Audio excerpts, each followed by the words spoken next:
What is going on, everyone? Anthony here, and welcome back to another video here on Let's Talk Resident Evil. And in this video, I wanted the discussion piece to be Resident Evil 9. So we don't have any new update besides the director potentially being announced, Koshi Nakanishi, which was shown at the Capcom Next event, saying that he didn't know exactly where to go after Resident Evil 7 with a direction, I'm assuming for a mainline game, but now he's found it again. So it seems that RE9 is going to be the next project that he's attached to. Now, it's not to say that Capcom isn't making a remake or another game as well at the same time, because we know they always have plans like that. But this video I wanted to make because I did see a lot of comments after the fact, just not even on my videos, but just in general online on all things Resident Evil about, should we be worried about Nakanishi's approach with Resident Evil 9. Now, a lot of people will say, well, I like RE7, and I like that direction. I like the first-person perspective. I like the fact that it was contained in a house. Like, some people might be saying that. I myself, I feel very similar to where I think, having Resident Evil in an isolated area and downscaling the action a little bit is where you need to be, because Village kind of amped it all the way up, right? But there is aspects of 7 that I didn't really like. I didn't care for the Bakers as much as most people. I know that might seem, as a shocker to some people. And then the story was just kind of lackluster. I didn't really care about Ethan or Mia. I understand that Resident Evil 7 was intended to be a soft reboot in many ways because it was trying to scale down the, the action that we got in Resident Evil 6 and try to bring it back a little bit more to basics. So that I do think RE7 did successfully, is just trying to scale it down. Also, it did appeal to a wider audience because you had the first-person horror, the scare cam, live stream era when that became very, very big. That obviously started years before with stuff like Slender and, Amnesia, games like that have been kind of piecing that scare cam-ish thing together. It's kind of funny that, webcams on gameplay really did start with scary games or scare cams because you wanted to see people get scared and react. And that used to be looked at as kind of frowned upon by some people in the community, including myself, to be honest with you, because I was just like, oh, it's just a gimmick, you know what I mean? Like, just to get views. But I mean, they became a lot bigger than me. So I guess it worked out for a lot of those, the big top streamers of all time. Right. But, regardless of the point, RE7 got a lot of people involved with the series. So I'm never a gatekeeper saying, oh, how dare you come in to the franchise during Resident Evil 7 or the RE2 remake era. There's nothing wrong with that. Capcom needed a hit to get back into the spotlight with their franchises and be successful. So Resident Evil 7, depending on how you feel about that was the last game that he directed. Nakanishi is directing Resident Evil 9 from what I'm putting together in this video. Now, they haven't flat out said he is the director of RE9, but in the interview, he literally mentions the mainline game and says, he didn't really know where to take it after 7, and obviously someone else did 8, and now we're moving on to 9. That's how I interpreted it. But we'll see what happens. If he directed a remake or a spinoff, I'd be surprised. It seems like they're lining him up. So hopefully, with how you feel about 7 watching this video, or how I kind of look back and reminisce on a time on Resident Evil where we actually had survival horror, we had a little bit of a more slower burn, right? A lot of people like that kind of horror instead of where they're amping up the action in Village, because Village also had enemies I didn't really care for, a story I didn't really care for. But if we go back to even before the story, just the perspective, a lot of people are interested in what the choice is going to be, first person or third person, right? Shadows of Rose was only third person, where Village actually added a third person mode for the main game, but it was designed for first person. And again, VR is something that they also thought of and added later.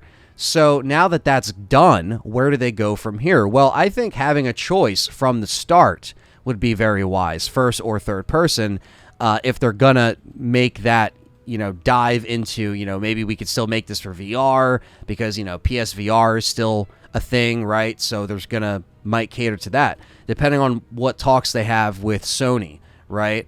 obviously these games come out on every console, but PSVR is the one console unit for VR. They have a unit for VR where everything else is on PC with Oculus and stuff like that. So I'm curious to see how that conversation is going behind closed doors. Like, are they really trying to make this just over-the-shoulder third-person only because that is what works with the remakes? That is what works with, Resident Evil 4 remake as well, because that kind of blended everything that they were building up between 2 remake, 3 remake, and then going into 4.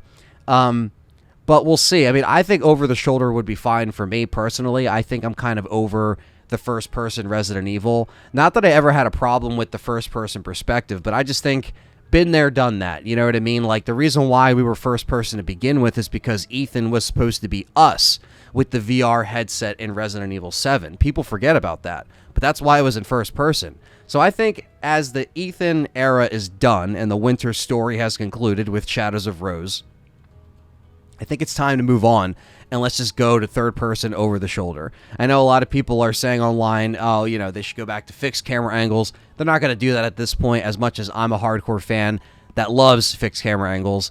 RE Remake 2002 is my favorite remake of all time, for God's sake. So, that just shows you where my mindset is with some of this stuff. But that doesn't mean I don't like the third-person perspectives that we've gotten in the remakes. It doesn't mean I'm, boycotting these games because they made these, changes and decisions that don't line up with the originals. I understand you have to progress through modern audiences that have to accept the game and embrace the game. And that's what's been going on for a while now, especially in this era of, Resident Evil that has been getting a lot of people involved, and it's been selling like crazy. So they did something right.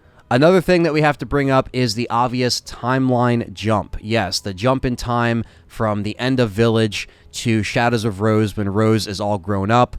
It's an obvious timeline jump, and a lot of fans are uneasy about it. This has been a common conversation piece that I think I've touched on in podcasts before and other videos, but it's been brought up even more, is how is Nakanishi going to navigate those seas, so to speak, if we are flashing forward in the future and our characters are a lot older? How do you write them? How do you manage the story? Do you still bring in new characters that are younger, that are alongside these old characters? Or are we going to get a game that takes place before the end of Shadows of Rose, before that timeline jump? But again, like characters like Chris, we know he's still alive and working at the end of Shadows of Rose. So that gives Chris a plot armor, so to speak, for any game that he would be in between that timeline jump, if that makes sense. I know it's a little confusing, but bear with me here. I know the Indonesia Island rumor and the playing as Leon rumor and the playing as Jill rumor, that stuff's been going on forever.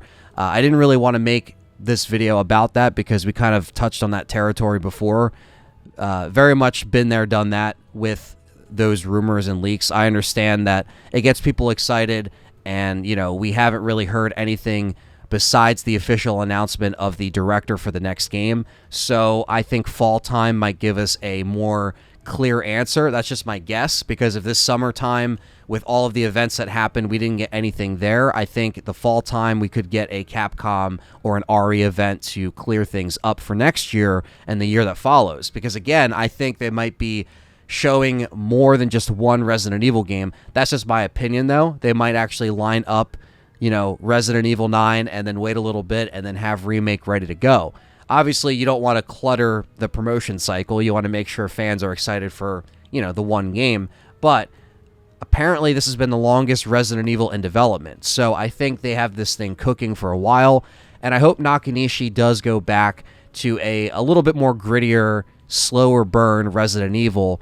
Now, RE7, again, didn't really like it as much as most fans out there that played it or maybe got into Resident Evil playing it. But that doesn't mean that I don't respect what it did for bringing Resident Evil back down to, a little bit more basic level than where we were with Resident Evil 6. I know a lot of fans like Resident Evil 6 nowadays, but I don't hate it. It's just there's so much that they could have done right, and it was just a very convoluted story. 7, the story wasn't amazing either, but at least it scaled it down and gave it more of an isolated feeling. I hope that Nakanishi takes this approach with Resident Evil 9. If it is on an island, if we are Jill or Chris or Leon or whoever, you know, these leaks and rumors are kind of alluding it to be. If it's on an Indonesia-inspired island and we get something where it's zombies, BOWs, I'm all for it. I know people might be like, oh, I'm tired of zombies, you know, been there, done that. But to be honest with you, I wasn't really a fan of the molded. I wasn't a fan of the bakers. I wasn't a fan of the Lycans. I wasn't a fan of the house leaders, really. Some of them were interesting, but they did not give me the memorable feeling that I got from the original Resident Evils. And maybe we'll never recapture that. Maybe that's long gone. Maybe that, you know, ship has sailed as far as, you know, having something as iconic as Birkin or Nemesis or the first Tyrant or Wesker as a villain, right? There can still be something there that makes it feel a little bit more like classic Resident Evil. But we'll see. We'll see how Nakanishi approaches the first-person or third-person perspective in this game, as well as the story and the characters along with that timeline jump. But I know a lot of fans are seeing the Nakanishi news and pretty much saying, you know, okay, this is either going to be really good or really bad, depending on how you, the audience, feels about Resident Evil 7. If you're gung-ho about 7, then this probably has you excited. He also directed Revelations as well, which is a great spin-off in my opinion.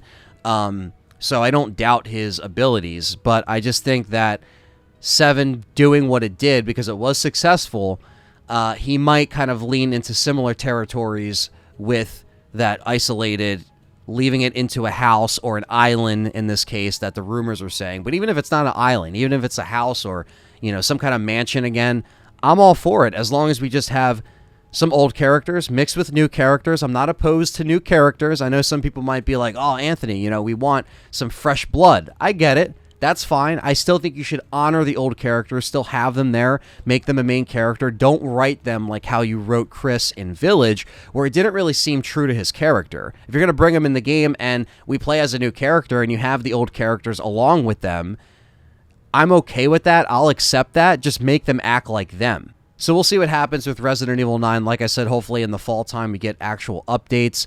But let me know what you think of Nakanishi directing it.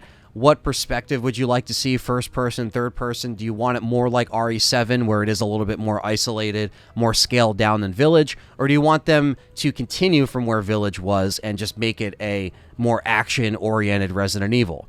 Only time will tell with the actual news and real details besides the leaks and the speculation. So let's keep our fingers crossed and hopefully we get an update soon. So let me know what you think down below. Don't forget to smash that like button and subscribe to stay tuned for more Let's Talk Resident Evil.